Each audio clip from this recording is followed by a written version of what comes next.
one game away. Blow up. We're playing for something, man. We're playing for something. Just gotta mean something, you. They gotta mean something. Everything you got. Everything you got. Let's finish this. Do it, fellas. Let's go. Let's do it, fellas. Finish 2-3. 1, 2, 3. Finish. Through all that turnover, through all that adversity, the one thing that's main 1,000% for certain. Here we go again. Height 6'9", Wow. weight 250. Yeah. Born to Gloria James in Akron, Ohio on December 30th, 1984. Really? And that is the reason, no matter how spectacular Kyrie is, and he's been spectacular, as long as I got him, I fear nothing. He was born in a manger? No, don't worry about it, Skip. She held him up because she knew he was going to be special. There's no room at the end. How many other people named named LeBron? I know a lot of Michaels. I know a lot of Irvings. I know Irvin Robinson that grew up in my hometown. I know a lot of Kyries. I know a lot of people named Larry. How many LeBrons you know? How many? You ready to make history? Come on now. Yeah. You know, there's these two words. And when I say them, people get goosebumps because they know what happens next. So without further ado, free smoke. Look. Scared cause I'm drowning in silence with bad thoughts. These days I don't have nothing to say, man, the bag talks. I put in headphones on my driver. Pull up to the spot and give a good dick and Godiva. I can't lie, I'm uninspired. No more pillow talking about nonsense. I only stick around to put some band-aids on my conscience. I don't know why I feel so bad, nigga. That's what we do, no foundation. We don't build no more, we just screw. Half a bottle of Henny, girl, I'm going with the wind. The same niggas say they happy for me, ain't want me to win. So I'm done on my friends. Don't need help popping Coronas and reminiscing. I just call up Big Bro J and say it's time for venting. If I live forever, I hold this hate for some centuries. You don't know how much or how you doing would admit to me, but motherfuck all that. I don't even offer up the time to make the call back. Stupid Lodo. If they don't get the picture now, man, I crop them out of the photo. I can't relate to my peers. Been doing this shit for years. I'm motivated by fears. I took the wheel and I steer. My sound not dictated by fuck boys in Atlanta. Stay gifted like this album was ghost written by Santa Bars forever, like they decided to throw me under Slammer. Every song's a hit like they picture me underhanders. I could drop 1,000,000 songs, but they never gon' understand us. Soapbox sermons for niggas never giving chances. Fight our whole lives to get these weak ass advances. Work twice as hard for the shit that they getting handed. And this ain't even nothing we chose, nigga, we branded. Still can't tell why all of these niggas mad at me. I'm trying to get 100 so I can put my team on salary. Give it all to the art, man, I turn my life to a gallery. Man, damn, what a fucked up masterpiece. 1,100 shots and I swear, man, I felt them all. If we ain't even good on our blocks, man, who can we call? Pre-decline state of mind, we broke crabs in the barrel. Got us fighting our folk, man, this shit just a life of peril. Winning has a price. And leadership has a price. So I pulled people along when they didn't want to be pulled. I challenge people when they don't want to be challenged. Oh, baby. Oh, baby. Memphis, baby, what you doing? Welcome back to Kicking It with Saint. I am your host, Saint. I appreciate you for watching, clicking on the video, liking, subscribing, sharing, all that good stuff. The Memphis Grizzlies. I picked the Lakers to win this series for a reason. Listen, the regular season matters. It do matter. But I understand that it could be hard for some teams to make it through the regular season. The Lakers specifically didn't have the greatest built roster to complement their two best players. And it's not even just roster construction. The injuries in and out of the lineup, the lack of chemistry, yada, yada, yada. At the end of the day, though, and the regular season is built for a young team like Memphis that has been together for a couple years. They're young. Feel like they got a lot to prove, yada, yada, yada. But when this matchup was made, it was just hard for me to picture if the Lakers played at their best, because that's how I look at it. If they healthy and they play at their best, I just found it too hard to believe that Memphis could beat this Lakers team. And the Lakers are showing you why. If AD played the way that AD is played, it's no way that Memphis win this series. Because Memphis cannot defend Anthony Davis. And this is my problem with Anthony Davis at times. Because you see what Anthony Davis can do when he is at his best. And when you don't get this type of consistency out of him, it's irritating. Because when he is like this, who can guard him? Jaren Jackson won Defensive Player of the Year. He couldn't do shit with AD. AD gave him buckets every way, every how. It don't matter. You want it like this, you want it like that. When AD not settling for jump shots and he attacking down low, who can stop him? AD be playing sometimes like he don't have a pristine post game. Like he can't beat dudes up down low. And I get it. AD get hurt a lot. But when you are so good down low and you can use that to get those jump shots later on in the game, why not do that all the time? Like when AD play like this and LeBron and everybody else can feed off of it, I just find it hard to believe that Memphis can overcome that. And a big reason for it being is Memphis do talk a lot. And I don't even care that Memphis talk as much as they do, because at the end of the day, the more and more Memphis talk and the more they fail, that's going to be on them. They're going to feel that way more than I could ever care about it. But when I look at this Memphis team and I look at the best players, as great as Ja Morant is, I don't look at him at his best and take him over LeBron or Anthony Davis at their best. Not to mention, they can throw a lot of different looks at Ja Morant. Will they stop Ja Morant? Probably not. They didn't stop him tonight in the second half. However, they got the bodies to throw at him, and more than that, they got the bodies to throw at everybody else. Dillon Brooks is not a player who... Dillon Brooks really is not a scorer at all. Well, no, he's not a scorer. He on the floor really for defense and to be an agitator. And he can't get his own shots. As good a three-point shooter as Baines is at times, he don't get his own shots. Like, he have hot games here and there, but, you know, I saw him talk trash about Rui Hachimura and say, like, this the best game he'd ever played, yada, yada, yada. Because, you know, that's what Memphis do, talk shit. And where has Baines been this series? He done been terrible this series, basically. And aside from that one great season he had, Baines done really been an average player to this point. He might be the second best player on that team. But when I picked this series, it was because I had to look at both teams. And when I look at a healthy Laker team compared to what everything Memphis can throw at the Lakers, as long as the Lakers play the way they know they can play, it's just too hard for me to believe Memphis can beat this team, which is why it was hard for me to believe Memphis could beat Golden State, which is why it would have been hard for me to believe Memphis could have beat Phoenix. Because as much shit as the Memphis Grizzlies talk, and as much as they like to play this villain role with certain players and whatnot, at the end of the day, it's veterans who done been there, done that, know how to get wins, know how to get it done in the playoffs, know how to get it done in crunch time, and they know how to settle themselves and their teammates. They know how to play through nonsense. And it seemed like the Grizzlies only know how to play one way. If they up, and I hate using this word because I hear it used so often and so wrong often, but the Grizzlies probably are a front running team. When they winning, they talk a lot of shit. When they losing, you don't hear shit from them. They do a lot of underhanded things. Now, one of the things that I don't like was the Dillon Brooks ejection.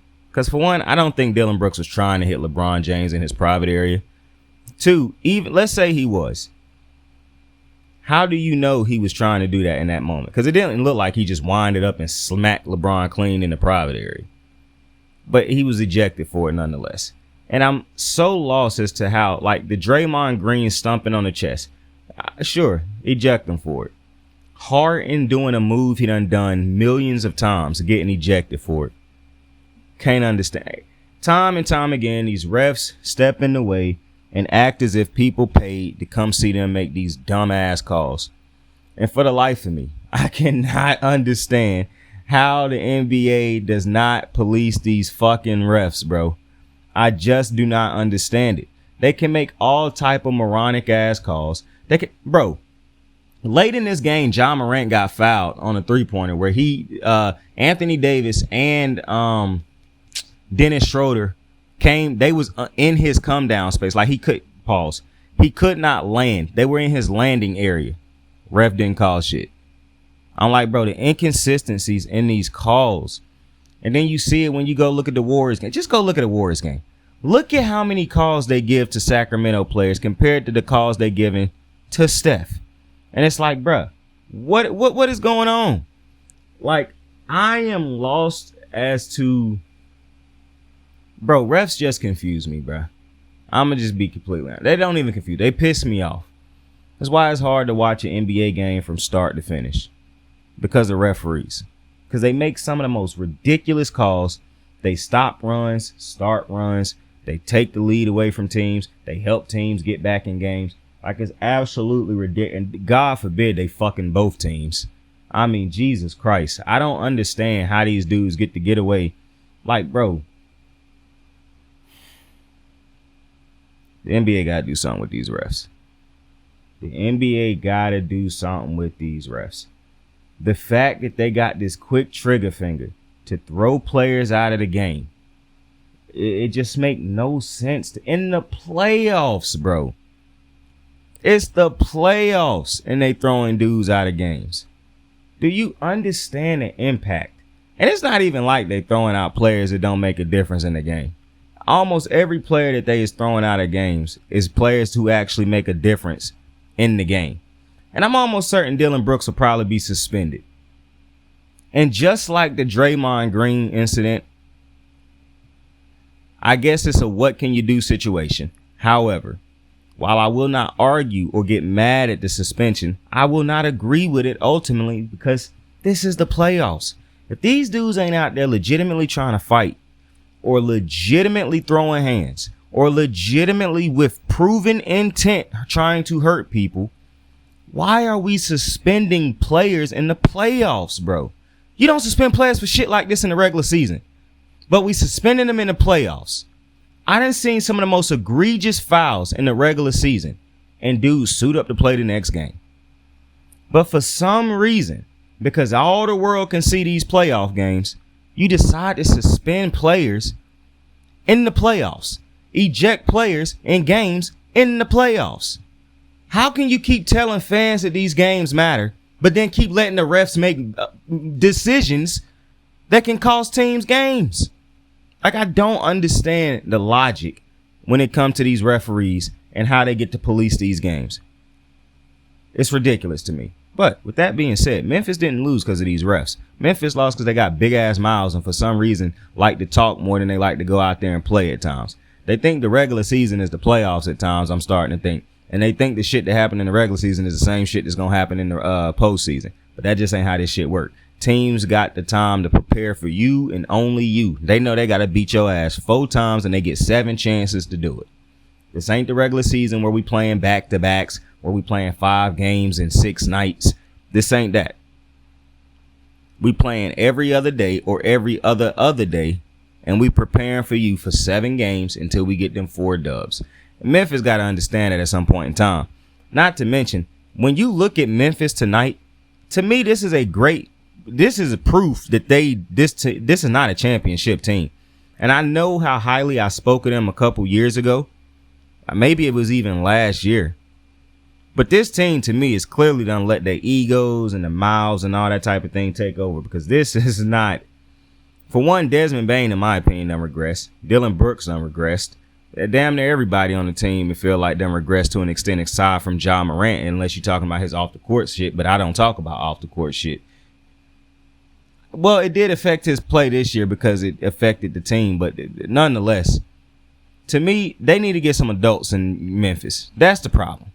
They don't have veterans that demand the floor and whatnot. And now, listen, they did go and get Andre Iguodala at one point in time, but you need to get veterans who want to be there. Andre didn't want to be there.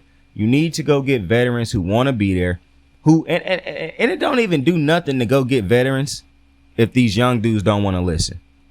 If Ja, Dillion, and Baines and the young dudes gonna still do whatever the hell they want to do and be like, we was here first, so we not taking orders from you. Well, you just gonna have yourself a situation. because I don't understand how this Memphis team, like I already didn't take them to win this series, meaning they'll get knocked out in the first round, which would be bad because you get further last year than you did this year. So much like Dallas missing the playoffs, it was a failure of a year. I would look at it the same way with Memphis. And it's not well, look at who they played against. Well, they was the higher seed nonetheless, and they still lost a game in their crib. So, and I can hear Memphis making up all the excuses. Ja was hurt, yada, yada, yada. Listen, at the end of the day, at some point in time, Memphis going to have to get it done. And I don't see them getting it done with the construction and the way this team is built. And listen, I like their head coach. But maybe he ain't the one for the job because clearly he ain't got these dudes in line yet. All the bad shots they was taking in the first half of this game, not knowing to put the ball on the floor and get into the basket, not having an inside presence to stop AD or to really score on AD because Jaren Jackson ain't a scorer. To me, Jaren Jackson being on the team as long as he is, listen, I understand he provide a lot of things, but he don't provide scoring, and that's a problem. He don't provide, and to be completely honest with you, him winning that Defensive Player of the Year to me is much like Rudy Gobert winning Defensive Player of the Year. It ain't like when Kawhi and Draymond won it. Kawhi and Draymond is two dudes who I know can lock down opponents when it matters. Jaren Jackson and Rudy Gobert, for one, stay in foul trouble, especially Jaren Jackson, and I can't trust them. I can trust those other two. So it don't even feel the same. Plus, if AD and LeBron and the role players like a Austin Reeves and a Schroeder and a Rui Hachimura, if they keep playing like this series won't even go 7. This will be a 5 or 6 game series. Because for one, Memphis is too small. 2, they clearly not getting into LeBron's head.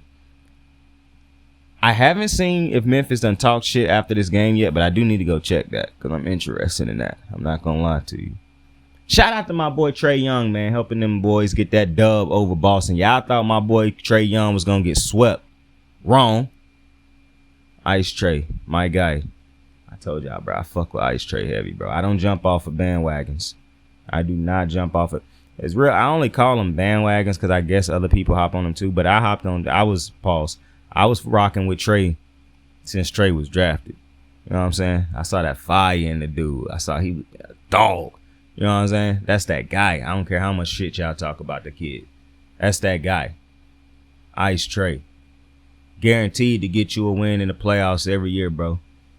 Listen, they be like, Saint, you setting the bar so low, bro. Fuck you. Luka didn't even make the playoffs this year. No shade at Luka. No shade at Luka. But I'm just saying.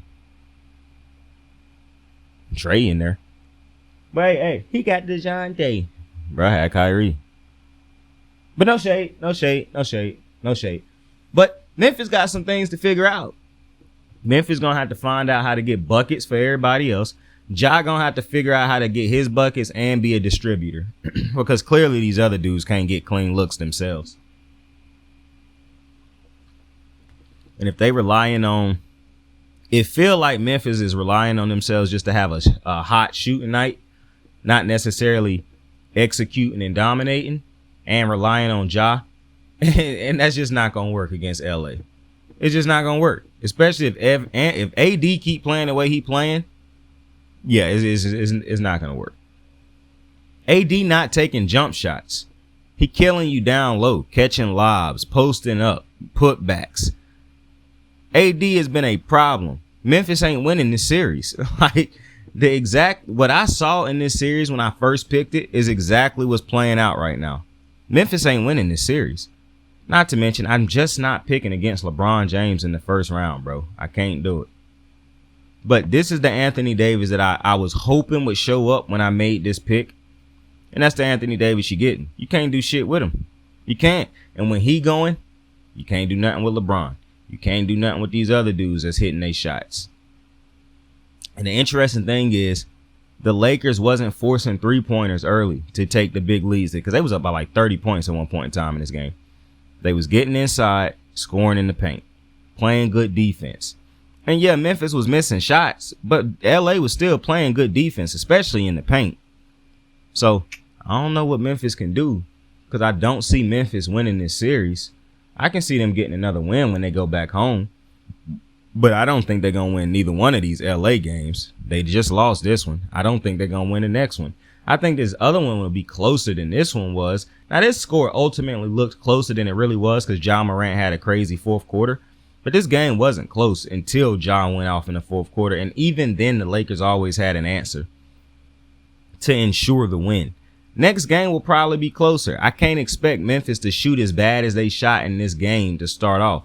However, if AD come out and do what he did this game, the Lakers are not losing. They have the guy who can get a bucket in the paint, who can draw that foul in the paint, who when you can't do nothing else to him, you got to foul him.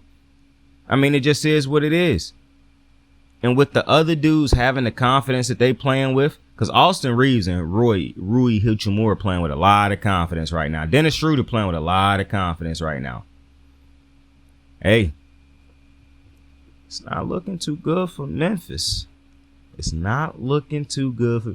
I'm interested to see how Twitter react when Memphis loses this series, because I like I said, I've been taking LA from the start of the series. Before the series started, I took LA in 7.